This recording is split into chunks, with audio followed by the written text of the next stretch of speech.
Pagkalas ng Catman na si Stephen Luna sa Team John Riel Casimero, ibinunyag na. Palitan ng mensahe sa manager ni Casimero na si Jose de la Cruz at ni Sir Stephen Lunas, ipinakita.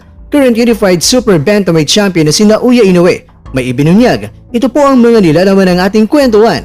Pero bago yan ay huwag niyo po sanang kalimutan na gawin ito. Yo! Quadra Street Time World Champion! So guys, please subscribe Kwentong Di Panay Kwento. So ano pa hinintay nyo? Mag-subscribe na! Let's go! Dito pa lang ay sasabihin na sa inyo ni Mr. Kwento na panoorin nyo ang video hanggang sa dulo para mas lubos yung maintindihan ang buong kaganapan.